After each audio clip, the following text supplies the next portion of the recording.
Hello everyone, I am Lata Singh from Shraddha Smart Education.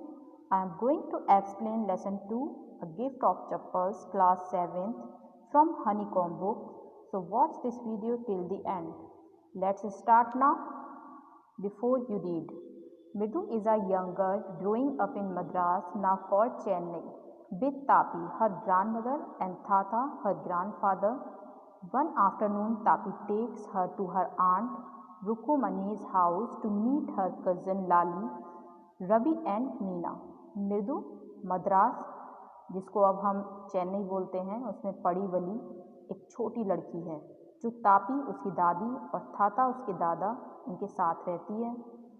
एक afternoon, एक दोपहर में तापी उसे उसकी मौसी रुक्कुमनी के घर उसके जो कज़न थे, ठीक है, मौसेरे भाई बहनों जैसे लाली है, रवि है और मीना, उनके घर ले जाती हैं।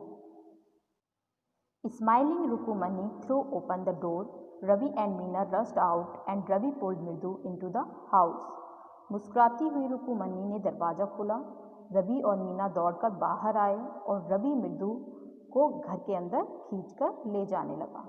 Wait, let me take off my slippers, protested Mridu. रुको, मुझे मेरी स्लीपर्स तो उतारने दो, मृदु ने रोका। She set them out neatly near a pair of large black ones. उसने उन्हें सफाई से एक बड़ी काली जोड़ी के पास रख दिया। Those were grey actually with dust. वो असल में क्या हो गए थे? रेत की वजह से, डस्ट की वजह से काली हो गई थी। You could see the clear mark of every toe on the front part of each slipper. हर एक चप्पल के अगले हिस्से पर जो भी टोज बने हुए थे, ठीक है, पंजों के निशान थे, वो साफ नज़र आ रहे थे। The mark for the two big toes were long and scrawny. और दो बड़े अंगूठों के निशान लंबे और बहुत ज़्यादा स्क्रॉनी थे, दुबले पतले से स्किनी टोज बने हुए थे। मृदु didn't have much time to wonder about whose slippers they were because Ravi dragged her to the backyard behind a thick bitterberry bush. मृदु के पास इस बात की बहुत ज़्यादा हैरानी करने का समय ही नहीं था कि वो चप्पलें किसकी थीं, क्योंकि रवि उसे खींचते हुए, ड्रैग आउट करते हुए घर के पीछे की साइड जो बैकयार्ड था उधर ले गया था और वहाँ उसमें बहुत ज़्यादा घनी जो बिटरबेरीज होती है, कड़वी सरसफल की झाड़ियों के पीछे ले गया था। There inside a torn football lined with sacking and fill with sand lay a very small kitten lapping up milk from a coconut half shell. वहाँ एक फटी हुई जो सेक थी, टाट की बोरी थी और रेत से भरी हुई एक फुटबॉल के अंदर एक बहुत छोटा सा जो कैट का बेबी था वो लेटा हुआ था, जो कि एक नारियल के आधे सेल में, ठीक है, से उसमें से दूध पी रहा था, हाफ सेल में से फीडिंग कर रहा था मिल्क की। We found him outside the gate this morning. He was mewing and mewing. Poor thing, said Meena. हमें ये सुबह गेट के बाहर मिला था। ये बेचारा क्या कर रहा था? म्याऊं म्याऊं कर रहा था, मीना ने कहा। It's a secret. Amma says Pati will leave for our Padu Mama's house if she knows we have a cat. ये एक सीक्रेट है, रहस्य है। अम्मा कहती हैं कि पाती को ये पता चल गया कि हमारे पास एक बिल्ली है तो वो पदू मामा के घर चली जाएंगी। People are always telling us to be kind to animals, but when we are they scream, "Oh, don't bring that dirty creature here," said Ravi. लोग हमेशा हमें कहते हैं कि जानवरों के साथ दया दिखाओ, लेकिन जब हम करते हैं तो वो चिल्लाते हैं, ओह, इतने गंदे जानवर को यहाँ मत लाओ। Do you know how hard it is just to get a little milk from the kitchen? Ravi बोला, क्या तुम जानते हो कि रसोई से थोड़ा सा भी दूध लाने में कितनी परेशानी होती है? Paati saw me with a glass in my hand just now. Paati ने मेरे हाथ में एक ग्लास देख लिया था। I told her I am very hungry. लेकिन मैंने उनसे बोला कि मुझे बहुत भूख लगी है। I want to drink it, मैं इसे पीना चाहता हूँ। But the way she looked at me, लेकिन ऐसे लग रहा था जैसे वो मुझे देख रही थी। I had to drink most of it to throw her off the scent. मुझे उसका जो शक था दूर करने के लिए काफ़ी सारा दूध पीना पड़ा। Then she wanted to tumbler back, paati paati I will wash it myself, why should I put you to trouble. फिर वो बर्तन को वापस रखना चाहती थी।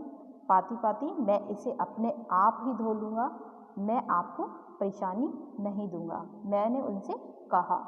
आई टोल्ड हर, मैंने उनसे फिर ये बोला कि मैं आपको परेशानी नहीं दूंगा, मैं उसे खुद साफ कर दूंगा। I have to run and pour the milk into this coconut shell and then run back and wash the tumbler and put it back before she got really suspicious. Now we have to think of some other way to feed Mahendran. मुझे मैं भाग कर गया, ठीक है, मैं भागा और जो दूध था इस नारियल के खोखे में डालना पड़ा मुझे, और फिर वापस भागकर उस बर्तन को धोकर और उसे माँ की सस्पिशियस भरी नज़रों से जो मुझे देख रही थी उसको शक को दूर करने से पहले, मतलब दूर करने के लिए मुझे वापस जाकर उस बर्तन को रखना पड़ा। अब हमें महेंद्रन को खिलाने के लिए कोई और तरीका ढूंढना होगा। Mahendran, this little kitty's name is Mahendran. Mahendran, इस छोटी बिल्ली का नाम महेंद्रन है। Midhu was impressed, it was a real name, not just a cute kitty cat name. ये एक सच्चा नाम था, एक प्यारी सी बिल्ली के बच्चे का नाम नहीं था। Actually his full name is Mahendra Verma Pallava पुन्नई, MP पुन्नई for short if you like. और असल में इसका पूरा नाम था महेंद्र वर्मा पल्लवा पुन्नई। MP पुन्नई इसका छोटा नाम है। यदि तुम चाहो तो he is fine breed of cat, just look at his fur like a lion man. और ये एक बहुत बढ़िया, मतलब ऐसी नस्ल की बिल्ली है, इसके फर देखो जैसे शेर की, मतलब शेर की जैसे खाल होती है, मेन होती है, उसकी तरह है। और क्या तुम्हें पता है, and you know what the emblem of the ancient Pallava Kings was, don't you? आपको मतलब तुम्हें पता है कि पल्लव के जो राजा थे, ठीक है, उनका प्रतीक था ये, नहीं जानती हो? और ही लुक्ड एक्सपेक्टेंटली एट मृदु, मृदु की ओर वो अजीब तरह से देखने लगा। मृदु गिगल्ड, मृदु गुदगुदाई। Think I am joking, well just wait, सोचते हो मैं मजाक कर रहा हूँ? तो फिर रुको जरा। I will show you some time, मैं तुम्हें दिखाता हूँ। It is clear you don't know a thing about history, ये स्पष्ट है, क्लियर है कि तुम इतिहास के बारे में कुछ भी नहीं जानती। Haven't been to Mahabalipuram, have you, कभी महाबलीपुरम नहीं गई? उसने रहस्यमयता से पूछा, बहुत ज़्यादा अजीब से। He said mysteriously, well when our class went to Mahabalipuram I saw a statue of his hells thatha, of his thathas etcetera etcetera. Fact is, खैर जब हमारी क्लास महाबलीपुरम गई थी, मैंने इसके थाथा आदि आदि को देखा था। किसमें? स्टैच्यू में, पुतला देखा था उनका। और फैक्ट ये है, तथ्य ये है कि जो महेंद्रन है, Mahendran is descended from that very same ancient cat, कि महेंद्रन उसकी प्राचीन बिल्ली का क्या है? उत्तराधिकारी है। A close relative scientifically speaking of none other than the lion, एक नज़दीकी रिश्तेदार, साइंटिफिकली वैज्ञानिकतापूर्ण बोले तो एक शेर की भांति, एक शेर की तरह दिखता है। The Pallava lion emblem of the Pallava dynasty, एक पल्लव से पल्लव साम्राज्य का प्रतीक है। डायनेस्टी साम्राज्य का क्या है? एम्बलम है, प्रतीक है। Ravi went on walking around the Bitterberry was waving a twig up and down, his eyes sparkling. This cat is a descendant of none other than the Mahabalipuram disease cat. जो रवि था बोलता रहा, किधर? कड़वी सरसफल जो झाड़ियाँ थी, ठीक है, बिटरबेरीज बस थी, उसके चारों तरफ चलते हुए, एक टहनी को ऊपर नीचे हिलाते हुए और अपनी आंखों में चमक के साथ। And if I may just remind you, they worship cat in ancient Egypt, ये बिल्ली और कोई नहीं है बल्कि कौन है? महाबलीपुरम के ऋषि की बिल्ली, ठीक है, उसके मतलब एंशियंट इजिप्ट की उत्तराधिकारी है। How he love the sound of his own voice, Meena and Mridu exchange look. और यदि मैं तुम्हें याद दिला पाऊँ, वो अब उनको बोल रहा है कि यदि मैं आपको याद दिला पाऊँ तो ये प्राचीन जो इजिप्ट है, एंशियंट इजिप्ट है, ठीक है, उसकी बिल्लियों की उपासना क्या करते थे। जो प्राचीन मिस्र के लोग थे वो बिल्लियों की उपासना किया करते थे। How he love the sound of his own voice, और उसे अपनी आवाज़ कितनी अच्छी लग रही थी। मीना और मृदु ने एक दूसरे को देखा। Meena and Mridu exchange looks. What does that have to do with anything. अब उसका और किसी चीज़ से क्या लेना देना था। मृदु डिमांडेड, मृदु ने पूछा। Oh, I am telling you this cat is descended from the Egyptian cat god, no goddess wasn't it, yeah that's it. मैं तुम्हें बता रहा हूँ कि ये जो बिल्ली है डिसेंडेड है, उत्तराधिकारी है, from the Egypt cat god, मिस्र के बिल्ली देवता की नहीं, नो गॉडेस की, देवी की। बास्टेड, अब वो बोलने लगा कि बास्टेड, या दैट्स इट, हाँ यही है। So that well one of the descendants of that cat goddess was a stowaway in one of the Pallava ships, and his descendant was the Mahabalipuram Rishi cat, whose descendant is।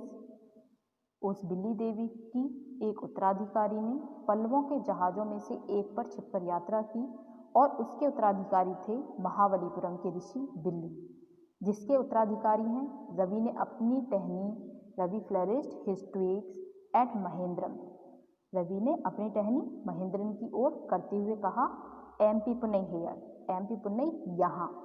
भूपिक, एक भूपिक की आवाज़ आई। ही श्रिक्ड, वहाँ चिल्लाया। Very pleased with himself, अपने आप से बहुत खुश हूँ। Mahendran looked up alarm, he had just been sharpening his claws on the edge of the coconut shell. Mahendran ने चौकन्ना होते हुए ऊपर देखा, वह अपने पंजे नारियल के खोखे के किनारों पर से पहने कर रहा था। But worse than Ravi's awful whooping was a creak from the window. लेकिन रवि की घटिया सी वूपिक से ज़्यादा बुरी थी एक क्रीक का साउंड, जो कि खिड़की में से आ रहा था। What a weird sound! If Mridu was startled, MP Punney was frightened out of his wits. कितनी बुरी आवाज़ है ये, मृदु हैरान थी, और तो MP पुन्नई उसके मजाक से डरी हुई थी, जो मजाक कर रहा था। Here, standing on end, he bounced up and scurried towards a bamboo tray of red chilies that had been set out to dry. Trying to hide beneath it, he tipped a few chilies over himself. Meow, he howled miserably.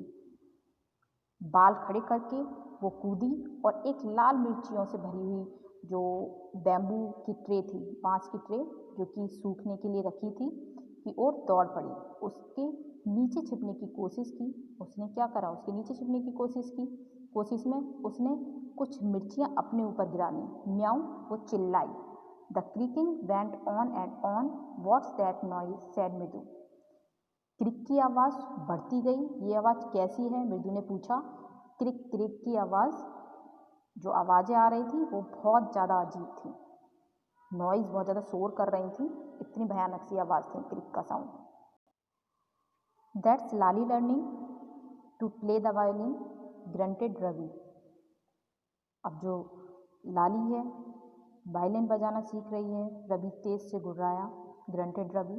She will never learn a thing, वो कभी भी कुछ नहीं सीख पाएगी। The music master just goes on playing like a train whizzing on and on, while Lali is all the time derailing, going completely off track.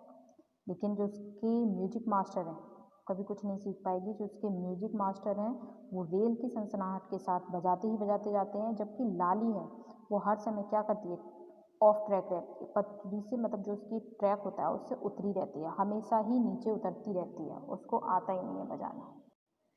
Mridu crept up to the window. Lali was sitting a little distance away, awkwardly holding her violin and bolstering, her elbows jutting out and her eyes glazed with concentration. मृदु खिड़की के पास गई। लाली कुछ दूरी पर अपने हाथ में अजीब तरीके से वायलिन और उसकी जो एल्बोज थी अजीब तरीके से उसने पकड़ रखा था अपने एल्बोज से, अपने कोहनियों को मतलब जो एल्बोज थी उसकी उनको बाहर भी निकाल रखा था और बहुत ज़्यादा कंसंट्रेशन से ध्यानपूर्वक अपनी नज़रों को जमाए हुए बैठी हुई थी। अजीब तरह से उसने वायलिन पकड़ रखा था वॉस्टरिंग टाइप से। In front of her with most of his back to the window was the bony figure of the music master. और उसके सामने लगभग अपनी सारी पीठ खिड़की की ओर किए हुए एक दुबला सा म्यूजिक मास्टर बैठा था। He had a mostly bald head with a fringe of oiled black hair falling around his ears and an old fashion tuft. उसका मतलब ज़्यादातर सिरगंजा था जिस पर काले तेल लगे बालों की एक लड़ी सी बनी हुई थी। जो बाल थे उसके फॉलिंग हो रहे थे, चारों तरफ बिखरे हुए थे, कानों के चारों ओर गिरे हुए थे। A gold chain gleamed around his leathery neck and a diamond ring glittered on his hand as it glided up and down the stem of the violin. उसकी अजीब सी गर्दन में एक सोने की चेन चमक रही थी और उसके हाथ में एक हीरे की अंगूठी चमक रही थी। जब वो वायलिन बजाने के लिए अपने हाथ ऊपर नीचे उठाता था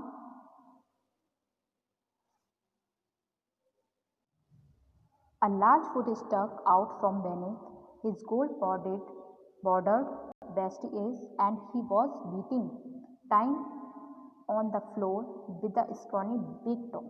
उसकी सुनहरी किनारे वाली धोती के नीचे जो वेस्टिएज थी गोल्ड बॉर्डर वाली, उसके नीचे से उसका एक बड़ा सा जो पैर था वो नज़र आ रहा था और वो समय समय पर, ठीक है, टाइम टू टाइम पर उस दुबले से पैर से ज़मीन को पीटता रहा। He played a few notes. Lali stumbled behind him on her violin. उसने कुछ सुर सुनाए, अपने नोट्स सुनाए।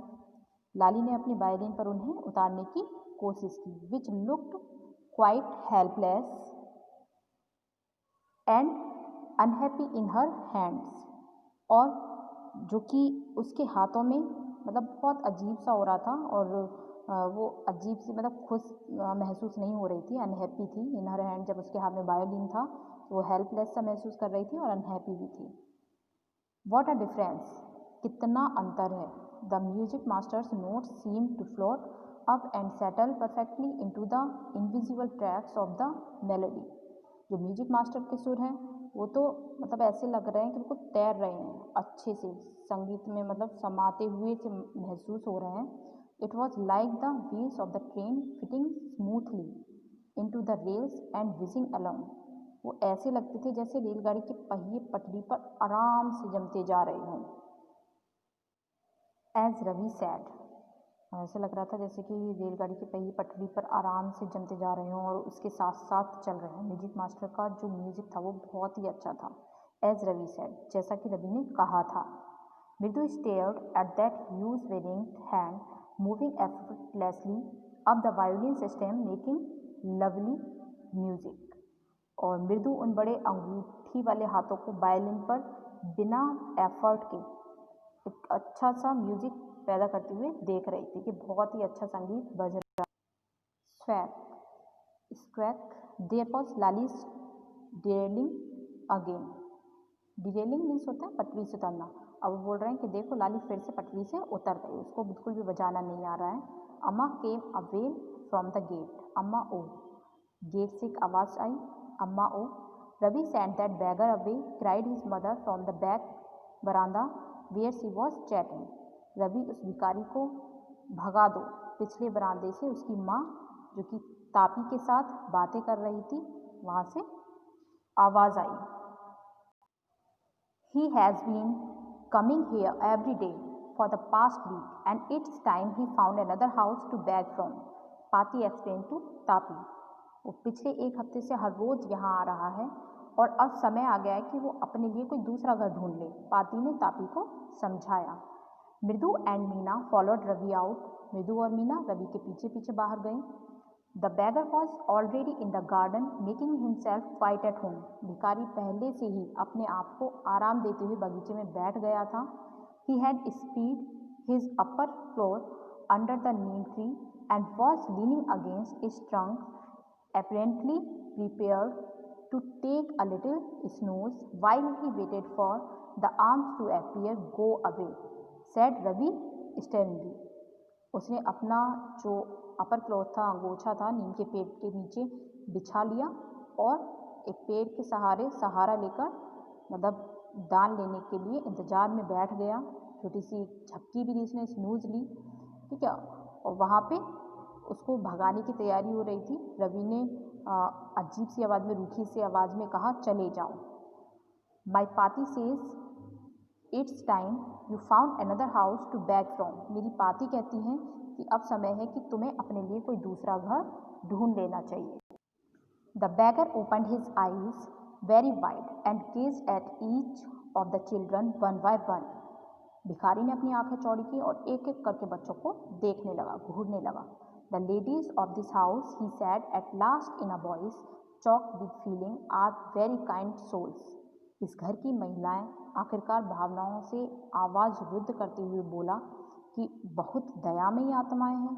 आई have kept my body and soul together on their generosity for a whole week. मैंने पूरे एक हफ्ते तक अपना शरीर और आत्मा इनके परोपकार पर रखा है. I can not believe that they would turn me away. मुझे तो यकीन ही नहीं हो रहा कि वो मुझे भगा रही हैं. ही रेज हिज वॉइस, अम्मा अम्मा ओ. उसने अपनी आवाज़ को और ऊंचा किया, Amma amma oh. Said his wail might be but it certainly wasn't feeble. उसकी आवाज़ चाहे उदास हो लेकिन कमज़ोर नहीं. It begin in a deep strong rumble somewhere in his withered belly.